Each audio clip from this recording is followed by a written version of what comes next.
From game day to signing day, breaking down every snap and all the news on Alabama's top football recruits. It's time for Crimson and Blue Chips with your host, John Garcia Jr. Ladies and gentlemen, welcome into a fresh week of Crimson and Blue Chips. I'm your host, John Garcia Jr. 3 shows a week these days, Monday, Wednesday, Friday. So, of course, we're kicking it off Monday style, and a lot to get to. Another football commitment. It's been quite the week for really Alabama athletics, but in football in particular, commitments, new members, however you want to call it, for 3 different classes in less than a week. We'll talk plenty about Malachi Moore's commitment, the in-state cornerback, and then we'll look really chronologically, because we've missed some of this because so much has been going on amid football camp that we haven't even sat down and talked much about the 5-star basketball commitment and his accelerated timeline, much less the rest of fall camp and the other big splash items going on around the Alabama athletic department, whether it's Kobe Bryant stopping by, an ESPN all-access documentary, which we know Nick loves those. A lot going on right now at Alabama, so we're going to try to put some of it in perspective. We'll bring producer Kev on the show to help us out there, look at different things going on around the program. But a new commitment, we'll break him down first, and then we'll jump in with you, Q&A style, to take us home. Fresh and free week and Monday edition of CABC coming at you right now.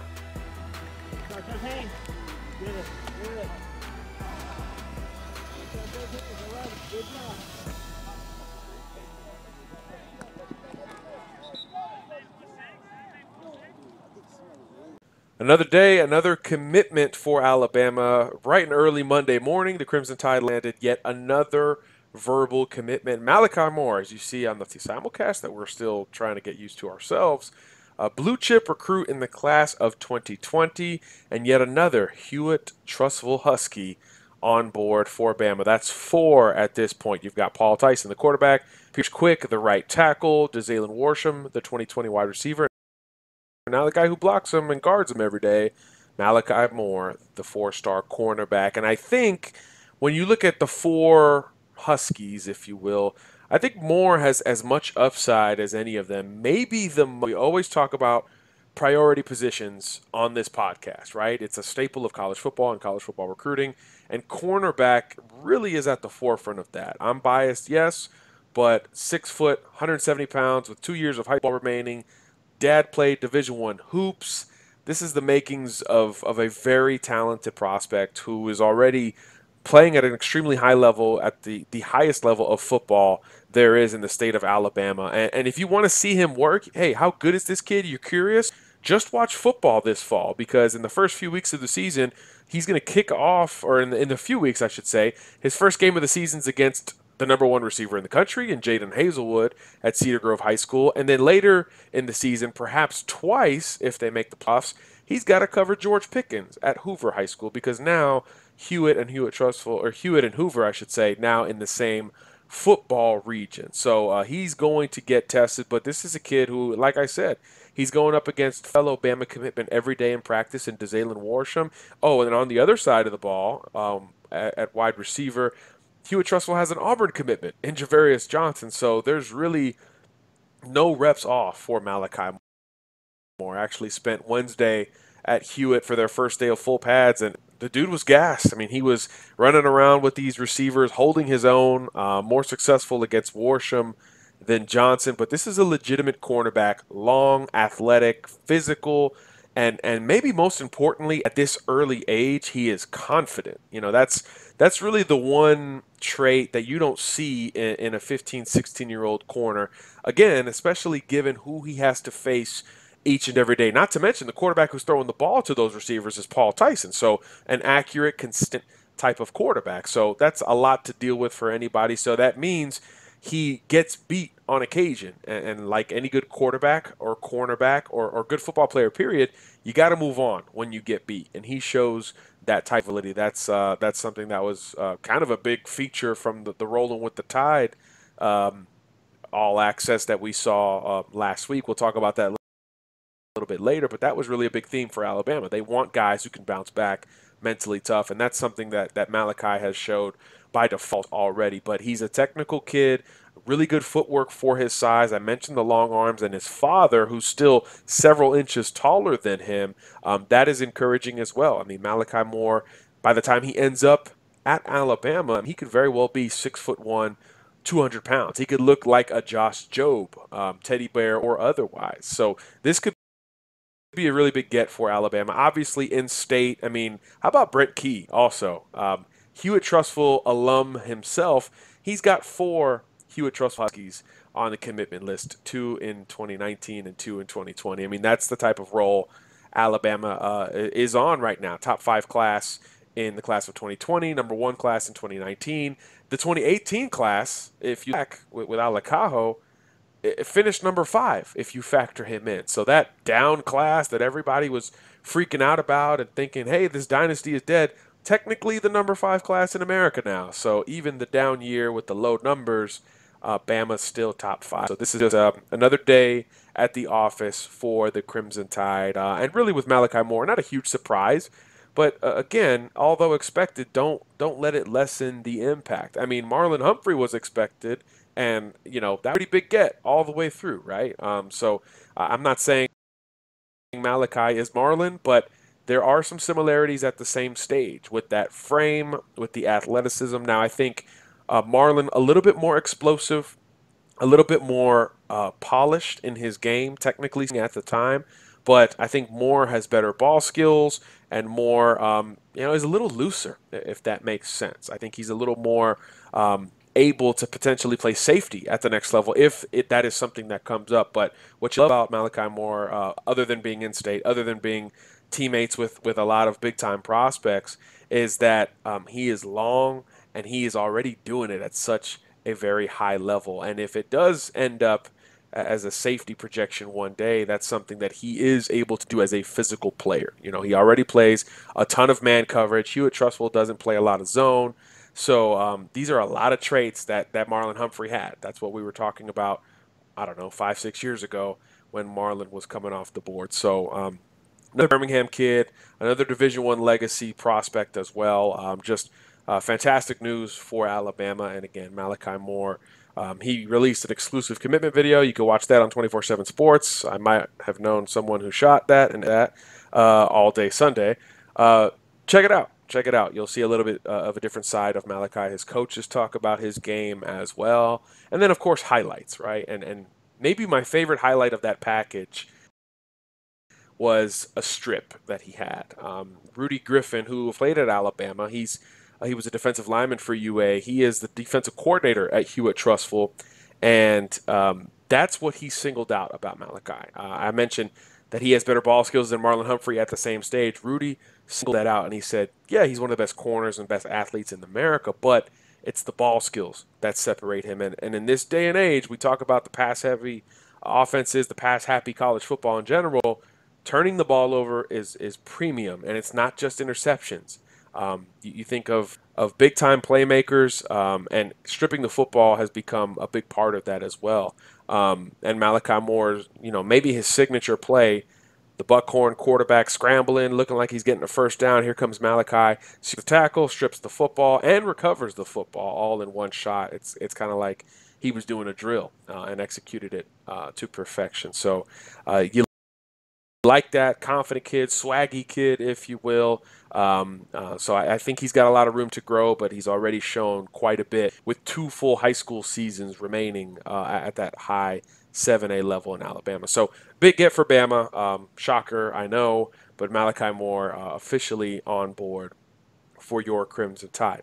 So moving from the class of 2020 to kind of just Bama rolling in general. We talked about it last week.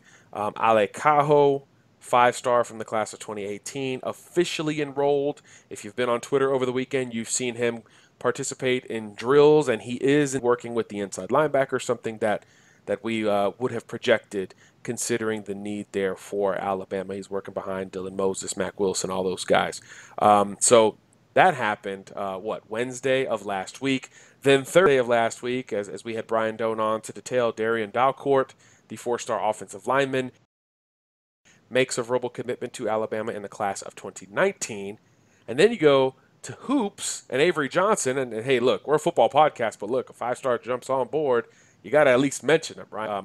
Alabama lands another big in-state target, 5-star basketball player who we thought was in the class of 2019 in Kira Lewis, but all of a sudden he reclassifies to the class of 2018. So maybe he's able to replace Colin Sexton immediately instead of waiting for that kind of awkward year in between. I'm not a big basketball guy. I love watching it, but I couldn't tell you the intricacies of it. I played 1 year in my life. I was an all-star, but it was Little League with a bunch of Hispanic kids running around. So I was actually not the shortest, so it was kind of canceled out. We don't really talk about that much, although my jersey's hanging in the closet over there.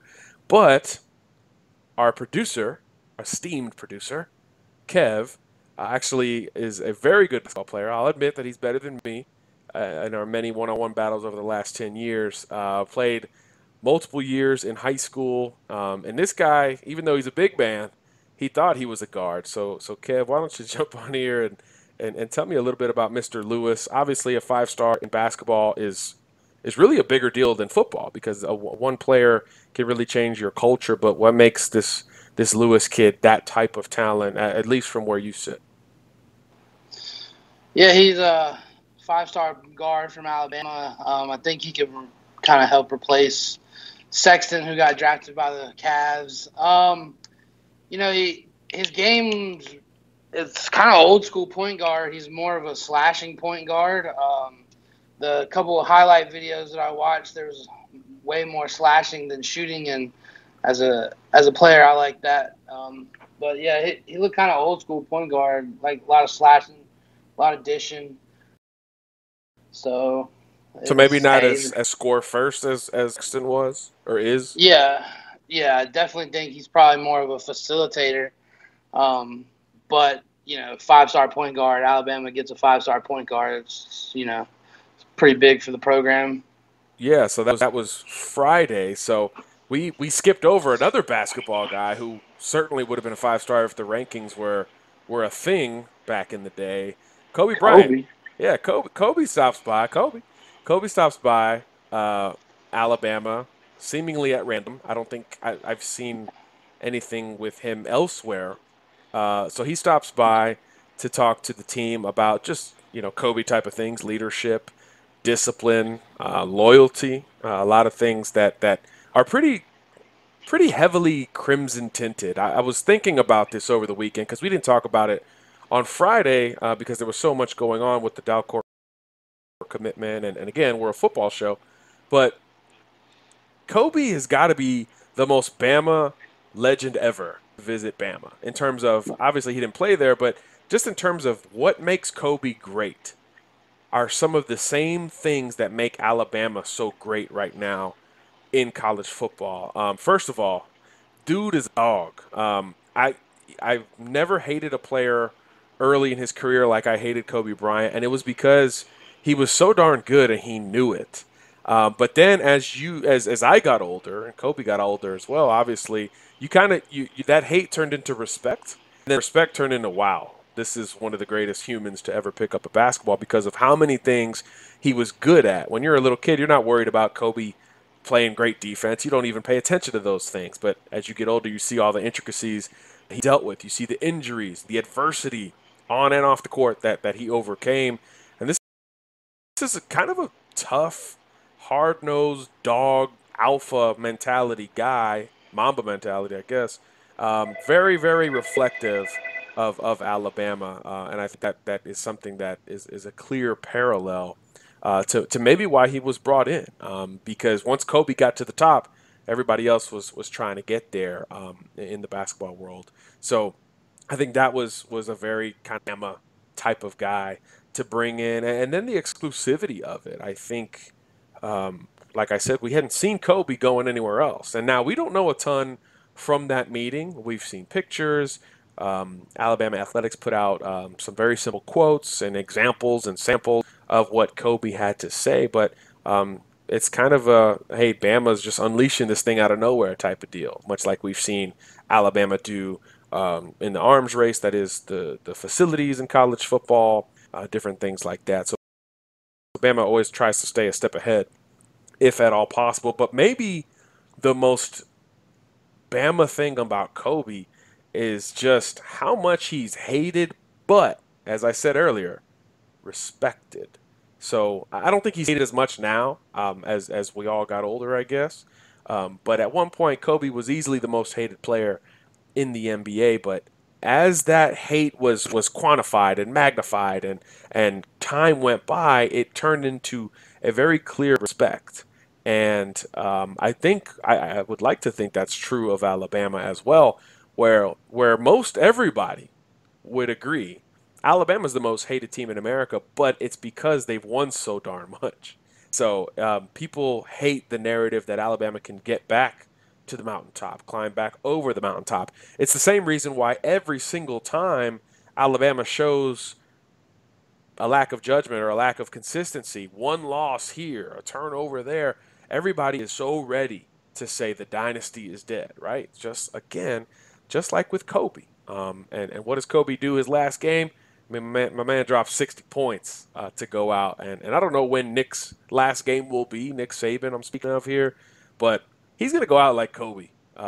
It might be a blowout. Bama might be done, and it might be a Bobby Bowden situation where everybody knows, hey, he's a legend, but everybody has to move on. It might be like that, but in that game, Nick is going to hang 100 on somebody. He's going to go all out, blitz every play. I don't know. It's going to be very Kobe-like where you didn't know if you could tap into that type of performance again, and I think Nick will do that. So I thought Kobe was a pretty clear parallel to Bama. Kev, you have anything else to add on that? Just I guess Kobe was a surprise, and then when I thought about it, I was like, oh, this isn't a surprise at all.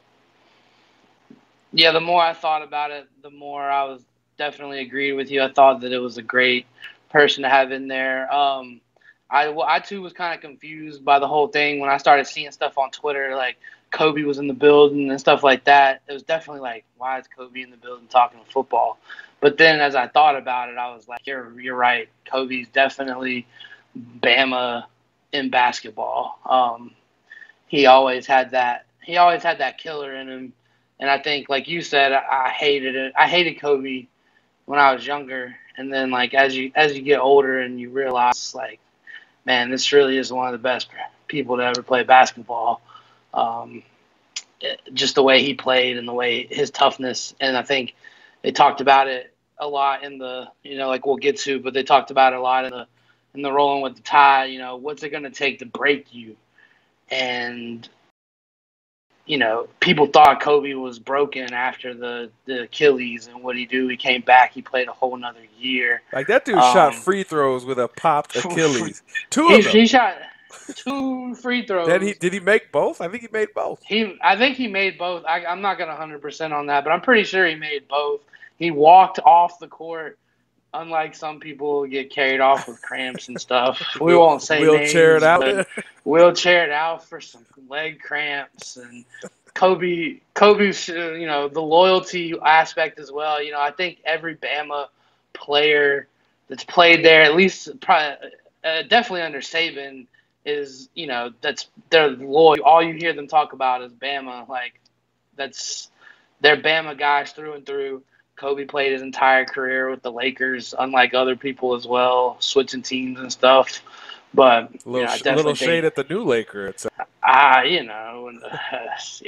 whatever. It's a different time, old man. It's a different time. Yeah. So I definitely think he was a great choice for Bama to bring in there and talk to their guys about toughness and about how far can you push your body.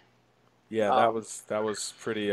Yeah, Kobe, my gosh. I mean, the Achilles was like the one everyone remembers, but I remember all the broken fingers and the wrist and all that. I mean, still dropping 40 game winners, the whole deal, and playing really good defense. I guess when the hate turned to respect for me was when I realized how good of a defender he was. Me being a defensive guy in general, that's where I was like, okay, what? I can't hate this dude anymore. It's getting ridiculous. So yeah, that's interesting. I wonder if Nick made that call or maybe Avery Johnson made that call. I'm not sure, but that would be interesting to find out at some point. Perhaps it'll be on the next episode of Rolling with the Tide, which is, I believe, Wednesday here in a few days. Kev, obviously debuted. I didn't get the chance to watch it when it first came out, but I did see it over the weekend. Pretty interesting, pretty straightforward. I kind of, when they said what it was going to be, all access, I didn't think that there would be a whole lot of cameras in the meeting rooms and, breaking down Yeah. stuff. But we got a little bit of that. You got a little taste of Dan Enos for a second there, but certainly it was more just hanging out, with players, Nick Saban's house, some exclusive interviews, and that was kind of it. But there was some good stuff to come out of it. But overall, it's kind of like a virtual recruiting advertisement. Yeah. I'm Like gonna say we can put all access in quotes, to be honest. I mean, there's rolling with Tide recruiting. yeah, it was definitely a unofficial official visit to Alabama for a recruit. I mean, you kind of got propaganda-ish feeling that I feel like it's definitely probably calculated on Saban's behalf, as everything is, and to allow ESPN to come in and have air quote all access to the program. But it's a smart move. I mean, I was ready to run through a wall just watching it because it's those things, the wake up calls and the team bonding and all that stuff that football camp was such a big part of both of our lives in college. I mean, hearing the guys off campus talk about coming back to the dorms for the week and all that stuff. It definitely brought back memories of being in Todd Bishop with the guys and stuff like that. And for those of you who don't know, or probably none of you have any idea 100%, what we talk about right there. 100% nobody knows when I say Todd Bishop, but if anybody from Averett hears this and hears Todd Bishop, they would know what we're talking about. But it just brought back the football memories and the camp memories. And even though we all hated it at the time, looking back, it was like, the cliche best moments of our lives, as I be cliche about it. But that's what you missed, though. That's what you missed. The games are great, and you remember them, but it's the moments where nobody was out there, nobody's cheering.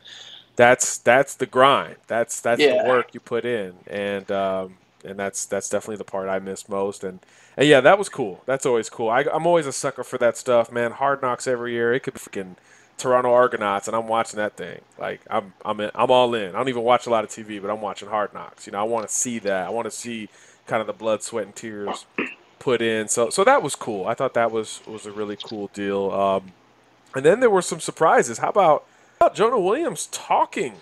That alone. Jonah Williams making multiple camera appearances. Multiple. Talking on camera. Exactly. This dude went through the entire recruiting process and probably didn't do one interview. I know I didn't. I tried, but I know I didn't interview him. I mean, didn't he do the famous one tweet, and that was his only tweet he ever tweeted, was that he was committed to Alabama? Yeah, that was it. Like, he logged in and he was just like, committed, and then that was it. Like, I text my mom later, and that's about it. Like, I don't know what else he does, but he does not waste as much time as you and I do on social media. I'll tell you that. So it was cool. He's also maturing a little bit. This is not that he wasn't mature. He's also, I should say, opening up a little bit. This is his third year now. He's a clear leader. I mean, everybody in the world thinks that he's a first round bound type of lineman if he elects to do that. And he kind of I think he wears that a little bit, but it's just funny hearing him talk about food like he couldn't gain weight. Like, that's crazy for us to think about. But when you're an elite athlete, that's the world you live in. For an offensive lineman, definitely. Me going through college is, I think working out as much as I did was the only way I didn't gain weight. But, hearing him talk about eating dinner with the team, with whatever they had, and then going to Publix and buying a pound of fried chicken, a pound of potato salad, Oh. and then going to Ross's house and eating it there after he already eaten dinner with the team is just And the like chocolate milk too, by the way. and the half gallon of Oh. chocolate milk, always a good call, but not with like Fried that's a fat chicken and kid chocolate thing. milk? It's a fat kid thing. Come on. Like, I feel like if I'm eating something greasy, I need something like very Yeah. light to drink. Like even a soda maybe is a little too heavy sometimes. You want like that sweet tea, water, something that kind of flows better than a chocolate milk, man. Yeah, and then talking about after eating all that would still come back the next day and have lost weight. Like I look at food the wrong way now and I gain weight. Like A little older than so, Jonah, but yeah. yes, that is. So He's definitely to hear rare him doing tell that story at Rammer Jammers as he's pouring over top of his breakfast, talking about breaking the 2x8 on his bed. Like that's amazing story from him and hearing him say that he wanted to play defense in college before he realized that teams wanted him to play off. Also, another great little tidbit out of that storytelling there. Yeah, he was 240. He was like 6'5", 240. 240. So he probably looked like freaking J.J. Watt at the high school level. Oh, But, God, could you imagine that? Like, yeah, so he was a good athlete in high school. He moved very, very well. I mean, he still does, but obviously he yeah. was lighter, so you could see it. You could see it, but yeah, that's happened. That happens almost every year. I was actually talking to a prospect about that who is actually committed to Alabama. His name's Jason Jones in 2020, but with Raekwon Davis, that was a big deal. I mean, I remember in high school when he was at Meridian High School in Mississippi. I mean, everybody thought, hey, this kid is a left tackle in the NFL if he just I does said it. it. But he was in love with defense. So kind of the opposite of Jonah, where Jonah was like, "Oh, you think I should play left tackle? Cool, like I'll move over there." Like Raekwon was more stubborn, and it just to show you that there's two paths. Like there's not any one path or formula to get where you want to go. I think that's a life lesson, really, because Raekwon Davis was like, "Nah, man, I'm a D lineman all day long." He did it in high school. He did it at the Army All-American Bowl all week when we were there, and he's never budged at Alabama. And again, I think he led the team in sacks last year, and most everyone, just like Jonah, thinks he's 3 and done to the NFL as well. And they might, who knows, Raekwon Davis might get picked before Williams. So who's to say that it was the wrong call? So it's kind of something always worthy of bringing up. We talk about stereotypes a lot on this show. We talk about position projections a lot on this show, and sometimes fighting for what you think is right for you is certainly worth it. A lot of times it burns kids. If you're a dual threat quarterback who's really athletic, and you stick to that, and you don't want to budge no matter what, it might cost you. But if you are open, you could be a Jonah Williams and switch over, and it be the best thing that ever happened to you in terms of your financial future. So that was definitely a cool tidbit coming out of the show, other than the fact that he actually spoke. So that was cool as well. So yeah, so I think, what is it, 4 parts that they're doing? Yeah, it's a 4-part. Wednesdays at 7, I think, on ESPN. I mean, if you are a recruit and You're tuning in. or you are thinking of Alabama, maybe you don't even have the offer yet. I mean, yeah, sure, Kayvon Thibodeau, Kobe Dean, Trey Sanders, Evan Neal, Clay Webb, all these guys who are high priorities, yeah, they can watch. But even if you're not even close to that offer, aren't you glued? Aren't you glued to that thing? I mean, it's on national TV. You don't have to have HBO like with Hard Knocks. Aren't you just glued into that? I mean, isn't that just kind of default? Oh, definitely. I mean, you're getting a inside look at the top program in the country. I think every kid, I think, wants that like maybe that little bit of insight to what college football is like, to see if it's for them. Like, I know me showing up my first day at camp, I had no idea what college football was like. I had no idea. Like, if I would have known what college football was like, I might have done something in the summer before I got there. I just thought it would. I thought it was run gonna be test, like, baby, run test. I thought it was gonna be like high school, and I'd be fine day one. Nah, showed up day one and about passed out running the run test. So I think it's a good thing. thing for those kids to look at, and they can get a brief insight as to what these kids go through and how much of their time is dedicated to football. I remember Christian Miller talking about it, like, they get back to their rooms at 10 and lights out are at 10:30, and like that 30 minutes is like the only free time you've got.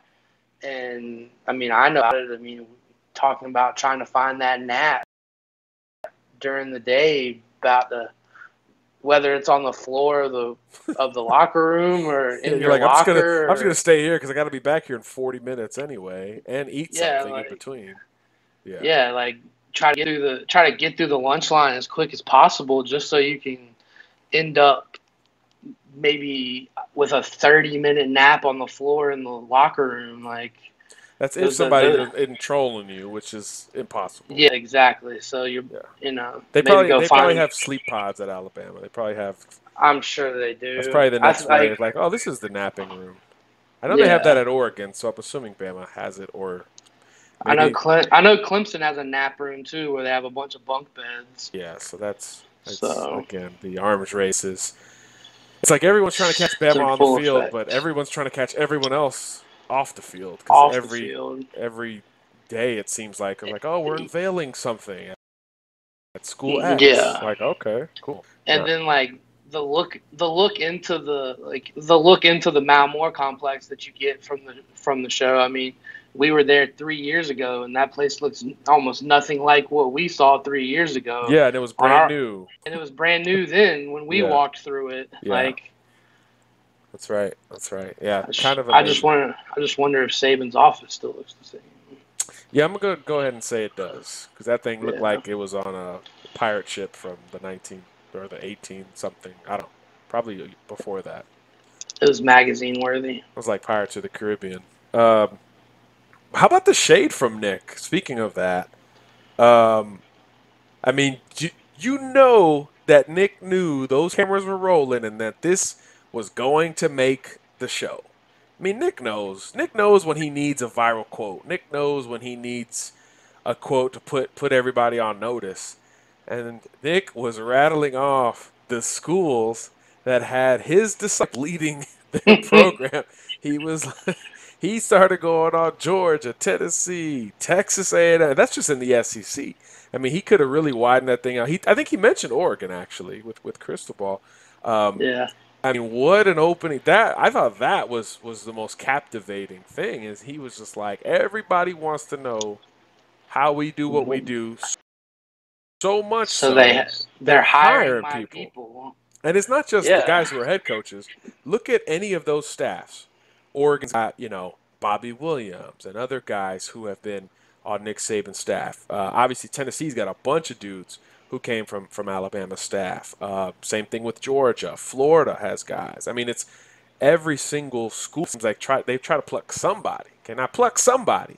So I can get a little bit of a taste. But so I thought that was a really funny thing that I guess I didn't expect that. I didn't expect Nick to do that so publicly. But, hey, that's what's motivating his team. Like, everyone's chasing this group, even though technically this group hasn't done anything since it's a new season. So I thought that was an interesting motivating factor. But Nick knew what he was doing. He knew that was going to be – because, he wasn't going to let anything leak on the quarterback situation. He wasn't going to editorialize anything that would make you write it or put it out there. So his next best move was just an entire king of the mountain. Y'all are still looking up at us shade to kick off camp, which I thought was pretty interesting. So and I liked it. And obviously another, I feel like, calculated move was, I like that, it showed Nick Saban, the human being, instead of Nick Saban, the head coach that's, jumping down Lane Kiffin's throat or whatever on the sideline. Like, he would have never done ESPN All Access with Lane Kiffin there. Because he would have never let Kiffin get on camera like that. Lane Kiffin, LSU 2019, baby. Write it down. That's too much. That's too much access for Kiffin to say something. They'd follow Kiffin after practice. That would have been more fun. That Hard Knocks. Hard Knocks. Yeah. Can we get like Hard Knocks FAU? Oh my God, I'd watch that. Yeah. Yeah. Speaking of a program with Bama, he didn't mention FAU. And FAU's got Scott Cochran's first assistant down there. They got all sorts of disciples down there. So conveniently left out. FAU. Watch out for the Owls. Calculated. 2018. Yeah, that was interesting, and obviously a new episode will be. We'll probably check that out and maybe talk about it a little bit at some point later this week. But the overall point of it, and the point of this show, was just to illustrate in the last week how much Bama is on everybody's mind. Whether you're a casual football fan, first of all, leading up to this, you got about 100 replays of the national championship game. Whether you're a casual fan watching that or rolling with the tide, you certainly heard about Kobe stopping by. If you're a basketball fan, you certainly heard about Lewis committing. And even if you just like college recruiting scandals, you probably looked into the Ale Cajo situation, considering he signed with Washington and is now enrolled at Alabama. Nick actually spoke about it a little bit over the weekend, and he kind of played it down that, hey, as far as I know, he couldn't get into school X, and he can get in here, which will only fuel the non-SEC schools' fire about the academic standards of the conference institutions. However, Nick was pretty black and white about it, and I thought that was fairly interesting. But the other schools he was considering were other Pac-12 schools. So maybe Washington is more prestigious than we thought. Maybe that's the case, or maybe it's something entirely different that not a single person has gone public with. Could be that as well. Either way, he's practicing. He's on the roster, and we'll see if he can mix his way in mid-season, late season, something like that. But Bama's on everybody's mind. Everything is kind of rolling right now. No major injury on the field. Recruiting popping back to number 1 in 2019, top 5 in 2018 and 2020. Hoops, gets a 5-star in a 2-year span, which probably has never happened at Alabama. So everything's kind of rolling right now. Bama is on everybody's mind, but yeah, I'm sure it'll stay the same going forward. Even Kobe, I still want to hear more about that Kobe situation. That's something that I'm really curious about. But speaking of Bama on everyone's mind, let's go to you guys and what you guys had in store. We will start on Twitter from Spence at SC3 Management here.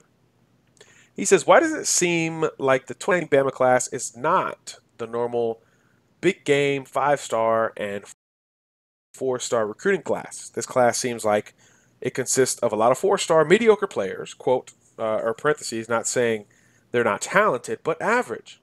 No Derrick Henry or Reuben Foster type players in this class. That's a good question, Spence. I think there has certainly been, sexier, more star-studded Alabama classes, if that makes sense. But one, I think the reason it might not feel like that is, one, because Georgia is so freaking red hot on the trail. They've gotten 5 stars they were supposed to get. They might have gotten one they weren't supposed to get along the way, and a guy like John Emery out of Louisiana. Georgia seems like they're getting everybody. So even though Bama's number 1 above them, it doesn't necessarily feel that way. It's one of those where the hot team overall maybe still has some buzz relative to the team that's ranked ahead of them. So I think that's part of it, and a lot of those guys have been 5-star types at Georgia. Alabama's 5-star, lone 5-star, Pierce Quick, has been committed for like 25 years, it sounds like, or it feels like. So that doesn't feel as great. And he's an offensive lineman on top of it. It's not a quarterback. It's not a ruck. It's not a guy who generates a lot of buzz and moves the needle nationally or regionally, although recruiting-wise, everyone respects what Pierce Quick's been able to do, but it's just not the same flash, if you will, as at another position. It's kind of like what Jonah Williams and Ross Pierce-Baker talked about. Hey, they were 5 stars, well, Jonah was, and Ross was a 4, who they flipped from Iowa, and nobody recognizes them on campus, which I thought was kind of surprising, but it's true. They're blue chip recruits and they're multi-year starters, but they're not Jalen Hurts and Tua and Jerry Jeudy Damian Harris, these guys who are very recognizable, who get the TV time, even though they're on the field just as much more. So it's kind of like that, Spence, I think, where the class is good and you know there's really good football players in there, but it doesn't have the super recognizable faces, at least not yet. I mean, heck, 2 decommitments are some of the hottest targets in the country right now with Trey Sanders and Evan Neal, who Bama's looking to get back into the fold. But there's certainly, and this is the silver lining here, there's certainly a lot of 5 stars out there for Alabama. There's Clay Webb, there's Nakobe Dean, there's Kayvon Thibodeau, technically Nolan Smith, Daxton Hill, number 1 safety in the country, Tyreek Stevenson, top corner. There's a lot of 5 stars that Bama could potentially add. Darnell Wright as well. So this thing could feel a lot more like what you would think of in a conventional class, like Reuben Foster's class, like Derrick Henry's class, like the Najee Harris class from 2017. It was recognizable. You had some flag bearers both internally and certainly public with some of those big nationally known names like Dylan Moses, Najee Harris, what have you. So I think that will happen at some point, but certainly I see what you're saying here, Spence, where it doesn't feel that way now, given Georgia's momentum and given the long-standing status of Pierce Quick as your highest-rated recruit and one of your longest tenured recruits at the same time. So I see what you're saying a little bit there. Luke Ferguson chiming in with a quick one, and I'll give him a quick answer. He says, been hearing big things about Dale Robinson from Kentucky. Have you looked at him recently, John? Luke? I have not. So cycle back on that one, and we'll check that one out maybe Wednesday. A little busy traveling up and down Alabama over the last several days, so hadn't got around to Wandale's tape just yet, but I've heard the name consistently as well. BamaOnline.com. They'll have more than I will, at least right now. More from Twitter, Raphael Monroy, hashtagging CABC. Well, 2019 class filling up real quick. Not too many spots left. Do you see a scenario where a 4-star might be asked to gray shirt? Good question there. Yes, that is certainly always on the table, I think, for Alabama. Are they going to tell the kid now? No. Are they going to make it public now? No. Heck no. Are they going to leak it? Definitely not. That's a situation you deal with when you get a little bit closer to those numbers expiring. You know, right now, 21 commits, 27, 29 spots. So once you get a few more commits, I think then that conversation will pick up. You'll hear more of that narrative. But at this point, I don't think it's being actively discussed with the recruits. Now, among coaches, you always got to kind of plan for things. Layered plans, we call them. You have to have that in mind, absolutely. But by the time it gets to interested parties, I would imagine there'll be more commitments on board in this class of 2019. But a good question. It's something to begin about. And if it gets to that point, that means the class is rolling, folks. No pun intended. You know, class of 2017 was like that. Nobody was talking about Jerez Park's gray shirting until signing day. So, again, that stuff is for the back end of the recruiting cycle. And look, the high school and college football seasons haven't even begun yet. And that's how kind of advanced Alabama is at this point. More from Raphael. If Wright and Webb commit, does Dalcourt get asked to gray shirt like Parks? Also, time to name 2 of the starter. No, Raphael, we didn't talk about the quarterbacks. Yes, I think an O-lineman will be asked, potentially, but I don't think it'll be Dalcourt. I think he's a guy who folks are much higher on than maybe we think about right now. Talking to Brian Doan about him, and you heard that on Friday's show. Dalcourt could be a guy who's sort of undervalued, even where he sits right now. So I don't think he's the guy who would be asked if it came to that, but certainly something to think about, Raphael. And I think a lot of people agree with you on the old quarterback question you got there. Let's hit Instagram with a couple of questions from our guy Smitty, a.k.a. El Oso Negro, the Black Bear, for those of you looking on Google Translate. He commented at CABC Pod on Instagram. John, who do you think will be the top 4 Jack linebackers on this Bama team? Actually, we actually answered that question already, so we're going to go back to the top because we have two more from Smitty. Smitty is active on Instagram. We hear you. That's why we're here. He said he's got a more ambitious question than that one. This is a lot, and you guys can see it there on the simulcast. John, what are Bama's chances of landing Kayvon Thibodeau, Ismail Shropshire, Trey Sanders, Darnell Wright, Daxton Hill, Kobe Dean, Clay Webb, and Evan Neal? Is UGA a real threat for Kobe? Wow, Smitty, my dude. You're basically asking a lot of names in that. every 5-star left. What are Bama's chances? I'll tell you what. They're in it for all of those guys, and that alone is ridiculous. But they're legitimately in it for all of those guys. Now, are they in the top 1 or 2 for all of them? Probably not. I think Nakobe Dean, Georgia, Florida State. Florida State's definitely got the current momentum after his late July visit. But he's in no rush. We know that. I think Bama's top 2 for almost all of the other ones. Thibodeau, I would say yes. Shropshire, I would say yes. Thibodeau, I think FSU is the top threat. Shropshire, LSU. Trey Sanders, I think Bama's the favorite. Florida, certainly the top threat. Darnell Wright, Tennessee's probably the top threat there. Some people think Tennessee's actually separating some from Alabama, so that's something to consider. And especially important to get that Dalcourt commitment if there's one less lineman out there. Daxton Hill. Michigan, at last check, was a surprising top threat. Clay Webb. I think Georgia and Auburn are still very much threats. Clay's his own cat for sure. And then Evan Neal, the Miami Hurricanes are certainly the top threat. So Bama's in the top 2 for all of those guys, definitively, I would say, except for Nakobe Dean. And that's just where I sit right now.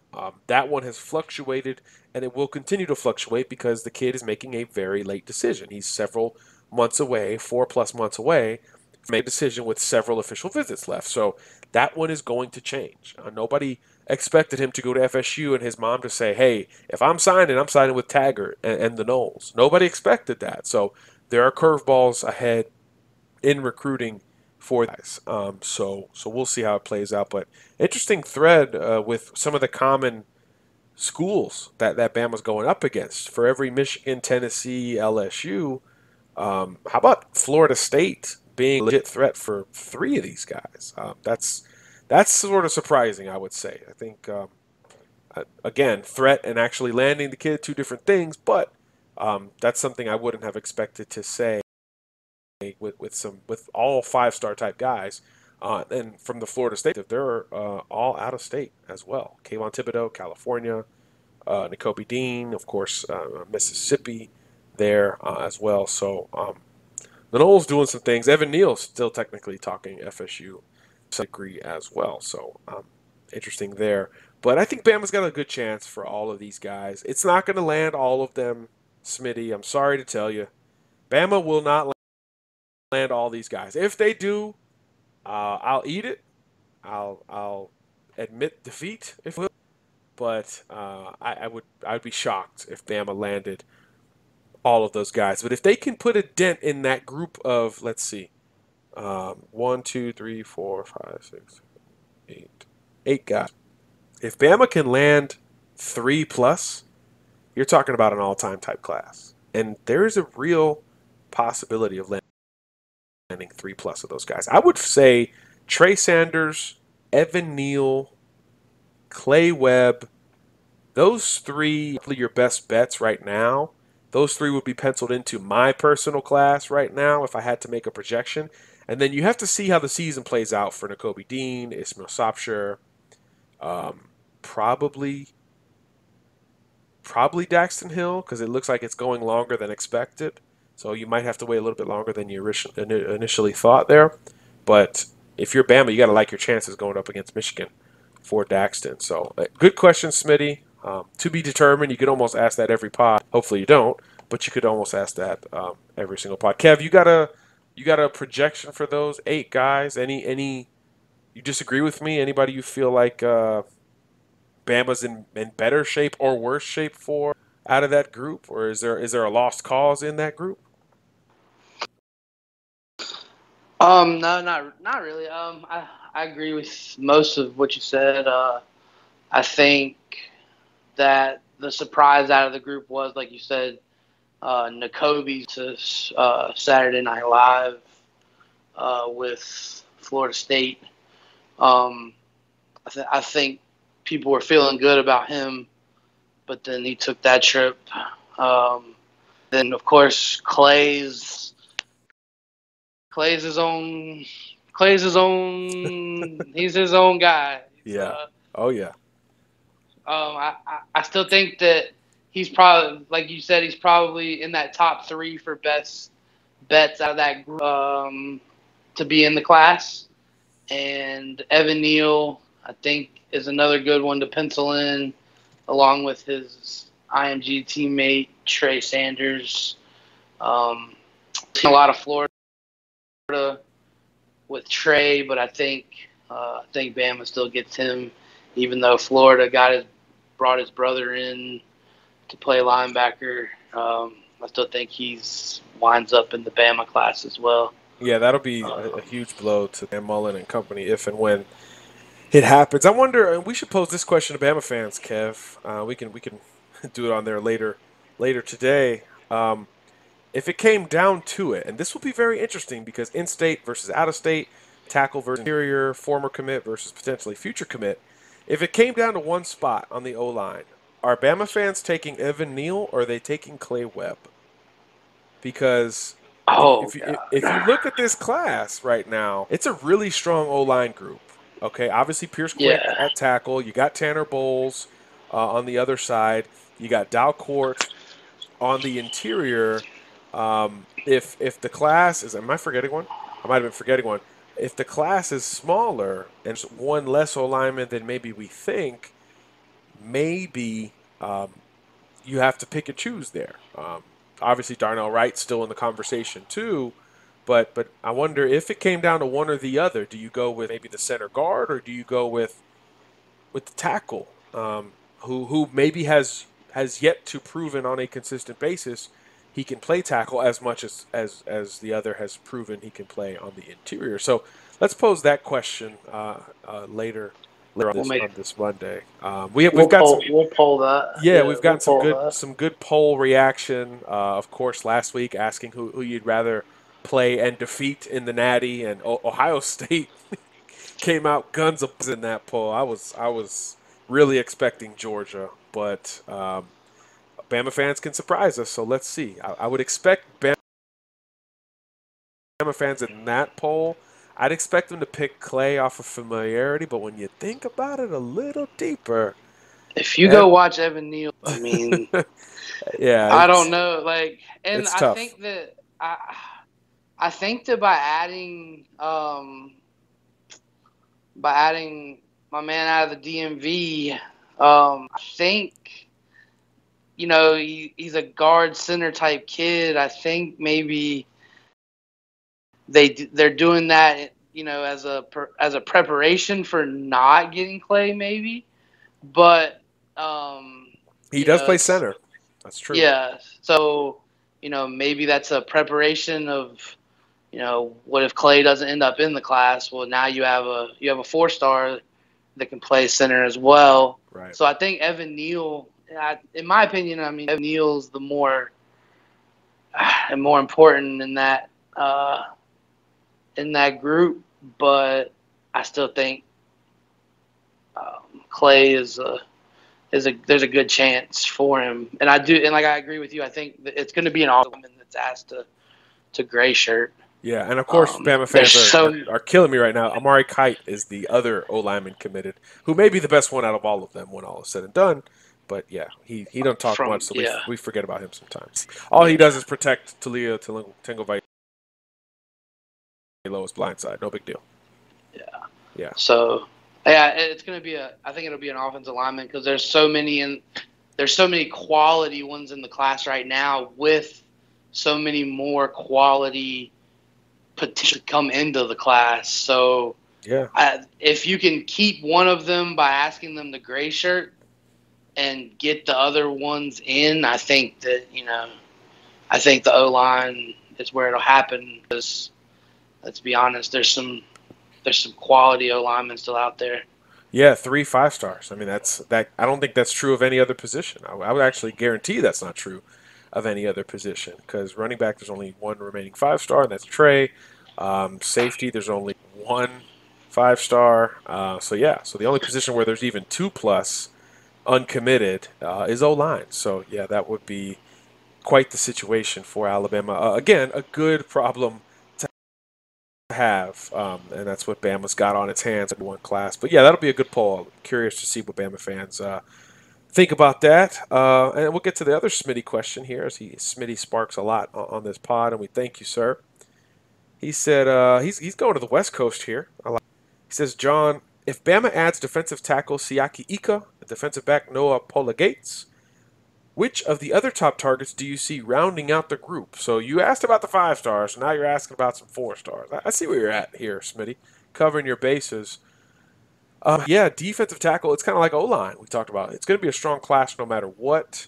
There's been some great names on board for Bama already, and certainly Siaki Ika, fun name to say, fun guy to watch. Watching him at the opening. He's a different cat. He's a different dude than Bama has on the commitment list right now. So I think that makes him very intriguing. He's kind of tweeted a couple teasers here recently, like something may happen soon.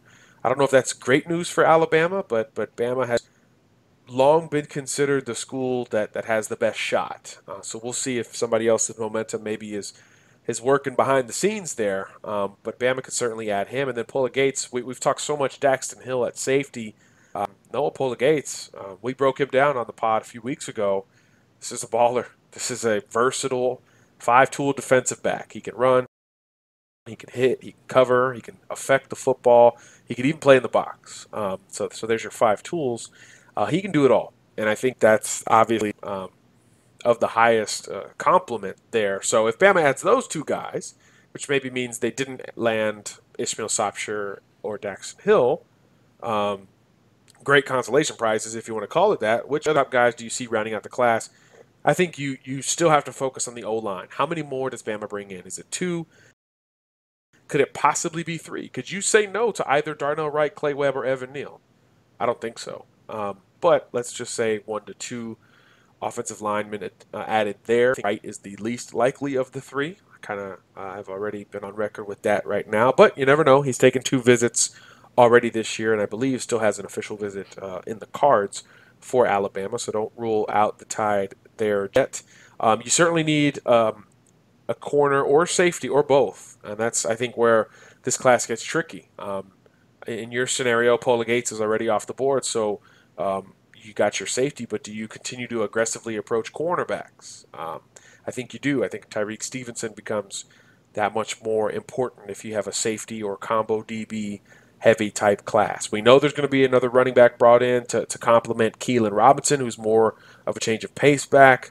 Trey Sanders certainly in the clubhouse there. I think linebacker is a little less important, a tiny bit less important, because you got Ale Cajo, who, if we're making a bold prediction right now, even though we really don't know, and Nick Saban said he really doesn't know, would you to say that Cajo, barring injuries, not going to play a ton this year. And with the new redshirt rules, I think he's a guy who could take advantage of that. So he could basically be your class of 2019 inside backer to pair with Shane Lee, and you've got a strong group there. But again, are you going to stop pursuing the Kobe Dean? Heck no. One, because he can play inside and out just like Cajo can. And again, that's future signal caller status, and that's something you just can't ignore. So I think the numbers get real, Smitty, like you said. The numbers are getting real tight there. But I do think you do bring in another linebacker who can either be a guy like Dean or a guy who can rush the passer, which is something that we see Bama continue to court seemingly at all times. So certainly several spots left, but few and far between as we get a little deeper into this thing. But I think Bama would be happy if they ended up with a guy like Ika and Pola-Gates. We will not forget about those West Coasters there, Smitty. So thank you so much for reminding us. I'm going to go over to the Gmail now for some questions. Again, you can email us questions, guys and gals. cabcpod@gmail.com here. This one's coming in from Jared W. And this is another outside the box one. I like it. He says, what do you think about Saban potentially grooming Tosh Lupoi as his eventual replacement? Could be his final GOAT move to set the program up for sustained success after he's gone. Could be similar to what Bill Belichick wanted to do with Josh McDaniels and Jimmy Garoppolo until Robert Kraft stepped in and forced a trade. I think Tom Brady did that, not Robert Kraft, but I don't know the deal. Either way, Jared goes on to say Tosh started as an analyst and moved up each year. We already know he's a great recruiter, and it seems like he's eager to learn everything else. Well, certainly possible, Jared, but obviously I'm going to caution you here. I'm going to say let the man call a game on defense first. Let him prove he can be a coordinator, which he's doing for the first time here in 2018. So obviously you're talking about down the road, so presumably Tosh would have coordinated, 5 defenses at Alabama with another 15 first-round draft picks during those years, and everything's gravy. A couple more natties to his name. It's possible, but even with 2 good years as coordinator, Tosh Lupoi is going to be a hot commodity. He's already been a hot commodity, recruiter of the year type guy. So now once he gets more coaching experience, which he will certainly have this time next year, a lot of people are going to want that guy on their staff. So not only will Nick have to sort of isolate him as the guy he's grooming, but you'll also have to hold off some other offers. We saw Bama do it successfully with Kirby Smart for many years until his dream job became available. And I don't know if Tosh's dream job, he played at Cal, right? I don't know if the Cal Golden Bears will be the trump card for him, like UGA was for Kirby. But you never know. You never know what happens when you get the chance to go back home. Ask Frost, ask Kirby, ask anybody who left for their dream job. Willie Taggart, we talked about earlier. Urban Meyer, for goodness sakes. Maybe I shouldn't bring him up. But technically left for his dream job, although his methods look different than some of the other guys. Another question in from Jared. I like where your head's at, Jared. That's something that if it happens, you will get first credit if I still have my memory at that point. He says, what are your thoughts on potential blue and gray shirts? I'm sure Tanner Bowles is the popular pick. What about Paul Tyson? If I remember correctly, John Parker Wilson gray shirt and then became a 2-year starter. Possibly Will Reichard if Joseph Bulovas has a great year. Love the show. Well, we thank you, Jared. Thank you for contributing. Certainly feel free to do so, especially outside the box. That's right in our lane here. We're not your typical Bama Homer podcast just waving the pom-poms while we record something. Paul Tyson's an interesting one. Now, I got to do some more research on this, or maybe producer Kev can do some more research before the next show. But because he is a legacy, there's a Paul Bryant scholarship deal with the football team that he may be qualified for. So Bama may be able to get him on the roster without using full scholarship. Don't quote me on it. It's been talked about for quite some time. I don't know if it's even a done deal one way or the other in Paul's mind or even Alabama's mind at this point. But there is kind of a loophole there that we need some legacy prospects use. So that could be a way to fudge the numbers just a little bit. But again, I have to look way more into that. It hasn't been on my mind in a long time. But it wouldn't surprise me, Jared. When you bring in 2 quarterbacks, typically, both of them can play. So you're bringing in 2 quarterbacks here, most likely. Presumably both would be redshirt candidates for next season. So that wouldn't be the most shocking news. And apparently there's precedent with John Parker Wilson. There's a lot of success stories with guys who gray shirted. It's really not a slap in the face. I was telling another prospect this week. I was on the road a lot. I was telling another prospect, a gray shirt in some ways is a big compliment because that staff is telling you, hey, I trust you to be off for an entire semester. No school, no ball, no guidance, minimal communication. and you're still going to be in shape. You're still going to be ready to roll by the time you do come in January. So not only are you being trusted as an Alabama level player, which alone is a compliment, but now you're being trusted like on your own. It's like a parent sending off their kid with no knowledge of the future. You're getting sent off by the school, and it's like, hey, when you come back, we believe you'll be good to go. So I think that's a big compliment there. Will Reichard could be an interesting one. One, I think he's too talented to gray shirt, but he is a big Bama fan, in-state kid, all of that, which has been a typical. The common denominators with gray shirts have usually been in-state kids. Jerez Parks that a couple of years ago, but beyond him, Hunter Brannon, those type of guys, Bradley Bozeman a few years ago, mostly in-state kids. But we'll see if the kicking situation is rounded out by the time Reichard sets foot on campus. I think with kickers, man, I think you got to be careful with that. One, you just don't know what you got until you get them on campus. So I think delaying that for 6 months would be tough for Nick Saban to do. So I actually think Paul Tyson might be more likely than Will Reichard. But Tanner Bowles certainly is the guy I talked about a lot right now. You just think of guys who need to develop a little bit more than others before they're ready to contribute. So high ceiling guys who maybe aren't as close as others on the commitment list. So Tanner Bowles comes to mind. Rashad Cheney comes to mind. There are a couple of other ones. So certainly another really good problem for Alabama fans to have. Hey, John.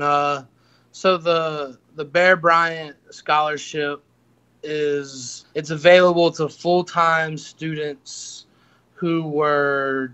they must be children of former football players at the University of Alabama under Coach Bear Bryant.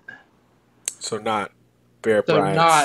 Okay. They had to have been people that played for Bear. They have to be in that legacy line. But I mean, being Bear's great grandson, I feel like that might be what a crappy loophole for Paul. To not get. I mean, dang. Okay. Well, there might be a loophole considering he's the great grandson of who the scholarship's named for. Right, and see, that's my point. There's a gray area here somewhere that I think a lot of people are still looking into. So that's why it's a really good question, and it's something that's going to come up again. So we're going to do our best to kind of chip away at that one here through some sources in Tuscaloosa and even with the Tyson camp if we can. That one's really interesting. If you could save that scholarship and still get the kid, why wouldn't you, right? We know Nick Saban will look at some loopholes. So I think that could be one way to satisfy it without potentially losing someone. Because we all know when kids are asked to gray shirt, some of them say, hey, deuces, I'm going to the school X. You know, Darius Philon, still the NFL. He did that famously on signing day. There's success stories. There's some failure stories of kids who do that, but everybody receives it a little bit differently. So you even have to wonder how Paul Tyson would receive that. Just because he's the Bears' great grandson and he's an in-stater and he's so familiar, don't think it means he doesn't want to play. I watched him practice on Wednesday. The dude is locked in. He's sharp and he's coming for something. You know, he's coming for something. He even did tackle drills the day I was there. He was ready to roll. So I should put video up of that. I have video of it. I actually could overlap right now. Yeah, he did tackle drills. He's ready to roll. So don't count him out just yet. Don't count him out just yet.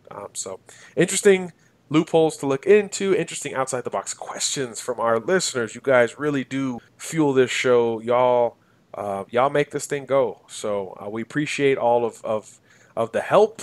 We appreciate your understanding and patience through our transitions as we move forward. Now 3 shows a week, different platforms, YouTube, SoundCloud, all of these things, so different from what we're used to. So we're still getting used to it. These video podcasts, we're getting used to that part of it as well. But you guys have helped the transition be pretty successful to this point. So continue to spread the word.